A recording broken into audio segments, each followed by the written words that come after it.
Hello guys, നമ്മുടെ grow green പദ്ധതിയായിട്ട് നമുക്ക് ഒരു 10 ഗ്രോ ബാഗ് നമുക്ക് കിട്ടിയായിരുന്നു. അപ്പം നമ്മൾ 10 ഗ്രോ ബാഗ് കിട്ടിയാലും നമ്മൾ 30 ഗ്രോ ബാഗ്, കാരണം നമ്മൾ പിന്നെയും നമ്മൾ ഉപയോഗിക്കും. ഇപ്പോൾ തന്നെ നമുക്ക് ഗ്രോ ഗ്രീനിന് കിട്ടിയ 10 ഗ്രോ ബാഗിൽ നമ്മൾ തക്കാളി, വഴുതനങ്ങ, അതിൻ്റെ എല്ലാം നമ്മൾ വിളവെടുത്തു. പിന്നെ അതങ്ങ് കുറേ നാളായി അത് മുരടിച്ച് ചിലത്ത് രോഗങ്ങളൊക്കെ ഉണ്ടാകാൻ തുടങ്ങി.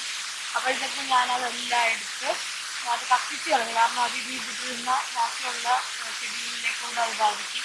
അതുകൊണ്ട് പിന്നെ നമ്മൾ അതിനകത്തൊരു ഗ്രോ ബാഗ് എടുത്തിട്ടതാണ് അങ്ങോട്ട് തപ്പി എടുത്തിട്ടുള്ളൂ. സാധാരണ നമ്മൾ മണ്ണിലൊക്കെ അറിഞ്ഞിരുന്നു, പക്ഷേ ഗ്രോഗീൻ്റെ നമുക്ക് ഈ ഗ്രോ ബാഗ് തന്നപ്പോൾ തന്നെ നമുക്ക് ഇതിനകത്ത് നിന്ന് മണ്ണ് കിട്ടിയിട്ടുണ്ട്. അത് ഞാൻ ഇങ്ങോട്ട് തപ്പി ഇട്ടിട്ടുണ്ട്. ഇതിപ്പോൾ രണ്ടാമത്തെ കൃഷിയാണ് ഇതിനകത്ത്, കണ്ടല്ലോ.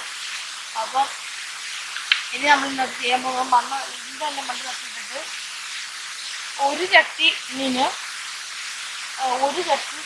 ചകിരിച്ചോറ്, ഒരു ചട്ടി ചാണകപ്പൊടി, പിന്നെ ശകലം വേപ്പിൻ പിണ്ണാക്ക്, ശകലം എല്ലുപൊടി, പിന്നെ നമ്മുടെ തന്നെ വീട്ടിൽ തന്നെ ഉണ്ടാക്കുന്ന ഒരു ചട്ടി കമ്പോസ്റ്റ് അറിയാലോ, എല്ലാവർക്കും അറിയാം. നമ്മൾ മുകളിൽ ഇരിക്കുന്നത് 3 ലെയറായിട്ട് തന്നെ ചെയ്യുന്നത്, വേസ്റ്റൊക്കെ ഇട്ട് ചെയ്യുന്ന ഒരു സാധനമാണ്. അപ്പോൾ ആ കമ്പോസ്റ്റ് ഒരു ചട്ടി ഇട്ട് നമ്മൾ മിക്സ് ചെയ്യും. അപ്പോൾ നമ്മൾ എല്ലുപൊടി എല്ലുപൊടി ഉണ്ട്, ചകിരിച്ചോറ് ഇട്ട് ഇട്ടിട്ടുണ്ട്.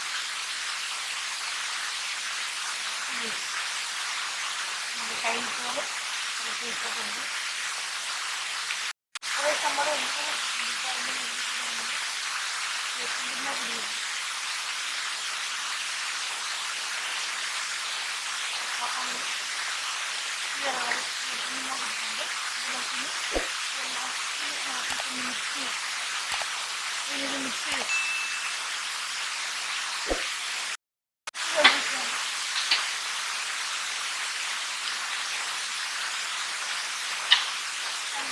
ഹലോ ഗൈസ്, അപ്പം നമ്മൾ കരിയിലൊക്കെ കൊണ്ടിട്ടിട്ടുണ്ട്. അപ്പം നമ്മൾ ഇനി ഈ കരിയില നമുക്ക് ഈ ഗ്രോ ബാഗിൽ നിറയ്ക്കണം. നമുക്ക് ഈ ഗ്രോ ബാഗിൽ നിറച്ചിട്ട് നമുക്ക് ഈ മിശ്രിതം നിറച്ച് ഒരു 2-3 ഇതിനകത്തൊരു കള കളിക്കുന്ന ഒരു ഇതുവരെ നമുക്ക് ചെറിയ കളകൾ കളിക്കും 2-3 ദിവസം കഴിയുമ്പോൾ. അപ്പം നമുക്കത് പറിച്ചൊക്കെ കളഞ്ഞിട്ട് അതൊക്കെ നമ്മൾ കഴിഞ്ഞിട്ടും നമുക്ക് വേണ്ട നമുക്കൊരു കുറച്ച് ഇതിലിടാം.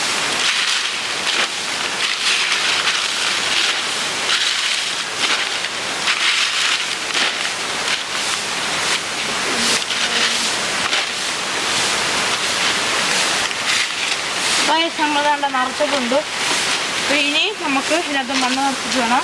മണ്ണ് നിറച്ചിട്ട് അപ്പോൾ ഗൈസ്, നമ്മൾ ഈ ഗ്രോ ബാഗ് നിറച്ചിട്ടുണ്ട്. അപ്പോൾ നിങ്ങളോട് പറഞ്ഞ പോലെ തന്നെ 10 ഗ്രോ ബാഗ് ഞാൻ 30 ആക്കും. അപ്പം കഴിഞ്ഞ വർഷത്തെ സീഡിൻ്റെ ഏറ്റവും മികച്ച കുട്ടിക്കർഷകനാണ്. അപ്പം ബൈ.